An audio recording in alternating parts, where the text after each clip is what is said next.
ஆன்மீக பரிவர்த்தனை சேனல் நண்பர்களுக்கு வணக்கம். நம்ம இன்னைக்கு பார்க்க போகிற பதிவு 63 நாயன்மார்கள் பூஜைகளால் ஆண்டவனை வழிபட்டு தாய் சமயத்திற்கு வலுவூட்டியவர்கள் பற்றி தான் பார்க்க போகிறோம். இதில் இன்றைக்கி நம்ம பார்க்க போகிறது மூன்றாவதாக வரக்கூடிய உத்ர பசுபதி நாயனாரை பற்றி தான் பார்க்க போகிறோம். இவருடைய அவதார தலம்னு பார்த்தாக்கா திருச்சிராப்பள்ளி மாவட்டத்தில் உள்ள திரையூருக்கு அருகில் உள்ள திருத்தலையூர் அப்படிங்கிற ஊர் தான் இவர் பிறந்த ஊர். இவர் வேதியர் மரபில் தோன்றியவர்.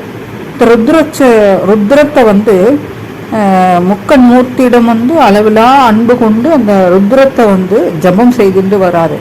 இவர் என்ன பண்ணுவார்னாக்கா கோவிலுக்கு இங்கே கோவிலின் முன்னால் இருக்கக்கூடிய அந்த தாமரை பொய்கையில் இறங்கி கழுத்தளவு நீரில் நின்றுட்டு கைகள் ரெண்டையும் மேலே தூக்கிட்டு இந்த ருத்ர ஜபத்தை 101 வடிகளை கொண்ட ருத்ர ஜபம் யஜுர்வேதத்தில் இருக்கக்கூடிய அந்த ருத்ர ஜபத்தை தினமும் ஜபிச்சுட்டே வருவார்.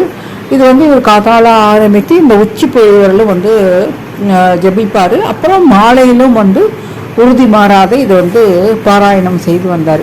இவ்வாறு வேதத்தின் கண்மணி ஆகிய திரு ஐந்தெழுத்தை ஜபம் செய்து இறைவனுடைய பேர் பெற்றவர் தான் இவர்.